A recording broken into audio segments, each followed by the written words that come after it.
पिछले 9 महीने से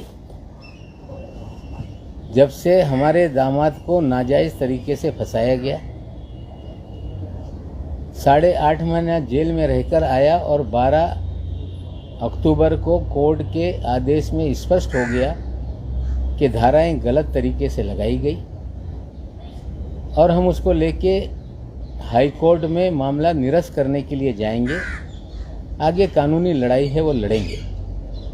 लेकिन पिछले लगभग 10 महीने से भारतीय जनता पार्टी के सभी नेता,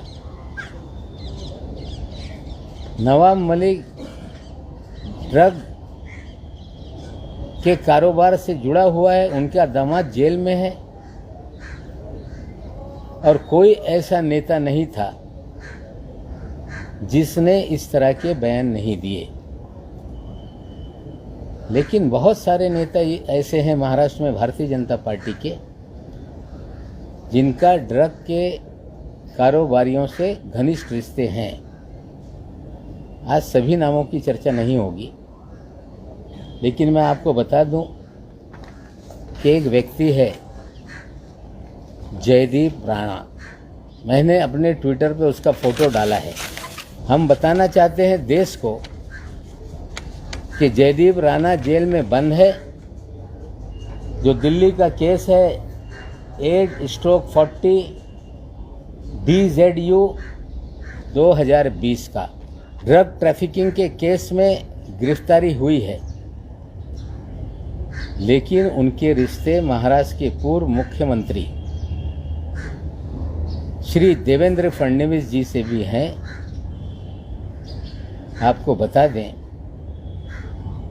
कि महाराष्ट्र में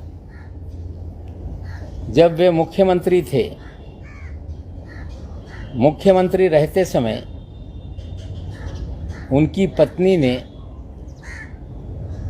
एक रिवर सॉन्ग चल चल मूवी मुंबई नदी संरक्षण अभियान के नाम से एक रिवर सॉन्ग बनाया था। उसमें सोनू निगम जी ने गाना गाया था और देवेंद्र जी की पत्नी ने भी गाना गाया था। उसमें देवेंद्र फडणवीस जी ने भी अभिनय किया था और साथ में मुनगंटीवार जी ने भी अभिनय किया था। डायरेक्टर उसके सचिन गुप्ता थे। Singer Amruta Fadnavis and Sonu Nigam.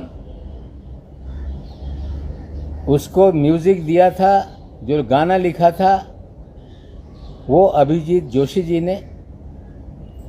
Creative head उसके मनीष खानका थे और उसके फाइनेंस हेड जयदीप राणा जी थे। ये कह देना कि सार्वजनिक जीवन में कौन किसके साथ तस्वीरें खींच लेता है हमें पता नहीं। तस्वीर तो ऐसी है कि एक दूसरे को तुम शैतान हो, इस तरह की तस्वीर है। मैंने पूछा ये निशान क्या होता है, मेरे बच्चों ने कहा कि यू आर एविल। अब कौन शैतान है मुझे पता नहीं, लेकिन ये शैतान जो नशे का कारोबारी है, ड्रग पेडलर है। एक टी सीरीज ने जो गाना रिलीज किया था जिसमें अमृता फडणवीस जी ने गाना गाया था, अभिनय किया था, देवेंद्र जी ने भी अभिनय किया था। उस समय के जो महाराष्ट्र के फाइनेंस मिनिस्टर थे मुनगंटीवार साहब ने भी उसमें अभिनय करने का काम किया था।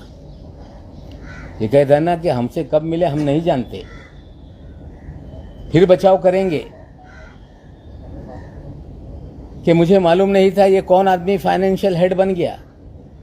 लेकिन देवेंद्र जी के जयदीप राणा के रिश्ते बहुत घनिष्ठ थे। एक तस्वीर और डालता हूं कि गणपति देवेंद्र जी के घर पे है या जयदीप राणा के घर पे मुझे पता नहीं, लेकिन गणपति दर्शन के लिए देवेंद्र फडणवीस, जयदीप राणा ये साथ में है। इसकी तस्वीर मैं रिलीज करता हूं। ये सिर्फ मामला इतना ही नहीं, मामला महाराष्ट्र में ड्रग के बड़े कारोबार का है। कल मैंने कहा था कि देवेंद्र फडणवीस का एक वजह इसी शहर में रहता है, नीरज गुंडे, जिसको पूरी तरह से पिछली सरकार में मुख्यमंत्री निवास में एक्सेस था, मुख्यमंत्री कार्यालय में एक्सेस था, सारे अधिकारियों के चैम्बर में एक्सेस था, सारे पुलिस के ट्रांसफर वो तय करता था, ब्यूरोक्रेसी के ट्रांसफर वो तय करता था और पूरी तरह से उगाई उसी के जरिए महाराष्ट्र में की जाती थी।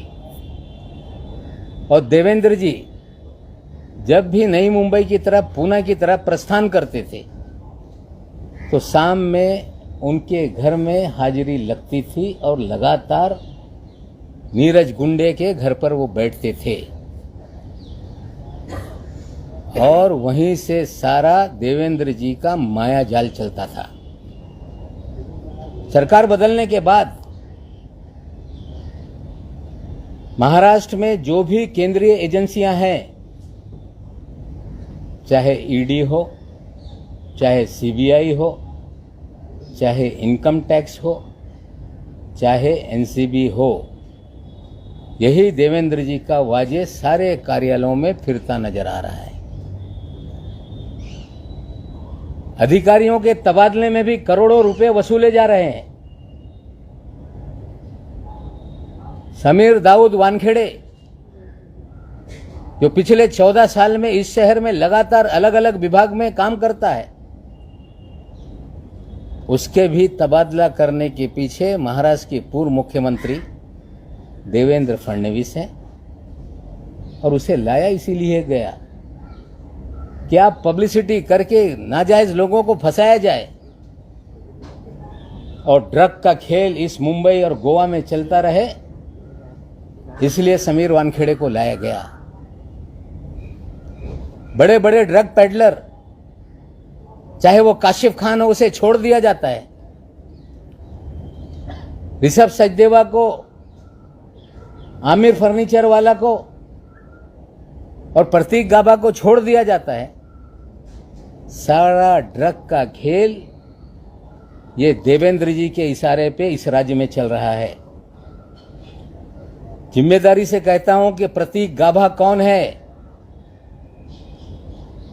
प्रतीक गाबा को क्यों छोड़ा गया, प्रतीक गाबा इस शहर में क्या करता है, किन होटलों में पार्टी ऑर्गेनाइज करता है, एक टेबल की कीमत 5 लाख, 10 लाख, 15 लाख कैसे होती है।